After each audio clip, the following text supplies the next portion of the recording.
వ్యవస్థలన్నీ మార్చేసి ఇవన్నీ నా విజన్ నా 2047 2077 అంటున్నావు నువ్వు. అది ఇప్పుడు నాకు సర్వీస్ అందాల నువ్వు 2047లో నేను బతుకుంటే కాదు, ఇవాళ ఆల్రెడీ నాకు అందుతున్న సర్వీస్ పర్ఫెక్ట్ చేయడంలో నువ్వు అంతకంటే మెరుగ్గా అనిపించాలి. పేపర్లో టీవీలో కాదు, నా ఇంటికి సర్వీస్లో.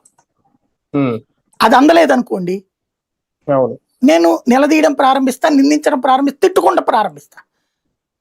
ఇదివరకు పెన్షన్ 6 నెలలకి మొదట్లో 3 నెలలకు ఒకసారి ఇచ్చేవాళ్ళు కొత్త జగన్ వచ్చినప్పుడు కొత్తలో. తర్వాత 6 నెలలకు ఇచ్చేవాళ్ళు, 3 నెలల డబ్బులు కూడా ఒకేసారి ఇచ్చేవాళ్ళు. జగన్ తర్వాత తిట్టుకుందేంటి, ఏ నెలకు ఆ నెల లేకపోతే డబ్బులు రావన్నాడు. ఇతర ఊళ్ళ నుంచి వచ్చేటప్పటికి ఏ నెలకు ఆ నెల అంటే డబ్బులన్నీ ఆ ఖర్చులకే పోయాయి. జగన్ ఓడించడంలో అదొక కీలక పాత్ర పోషించింది. ఇప్పుడు 3 నెలలకు ఇస్తుంటే అదొక పండగగానే ఉంది. ఇప్పుడు ఇస్తున్నారు, గుడ్. అది మంచి విసులు గుడ్ అంటున్నాం, అదే గుడ్ అని. అట్లాగే జగన్ అప్పట్లో 3 నెలలకు ఒకసారి కొత్త వాటికి అలౌ చేశాడు, తర్వాత 6 నెలలకి చేశాడు కొత్త వాటిని. ఇప్పుడు వీళ్ళు 1.5 ఏడాదిన్నర అయినా ఇంతవరకు కొత్త ఇవ్వట్ల. 1.5 ఏడాదిన్నరలో ఎంతమంది 60 ఏళ్ళు వచ్చిన వాళ్ళు ఉంటారు?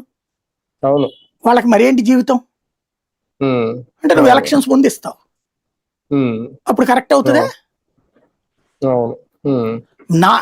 నువ్వు వస్తే నేను కంఫర్ట్ అని ఫీల్ అవ్వాలి, నువ్వు వస్తున్నావు అంటే గుండెలు పగలకూడదు. అది ఇక్కడ ముఖ్యం.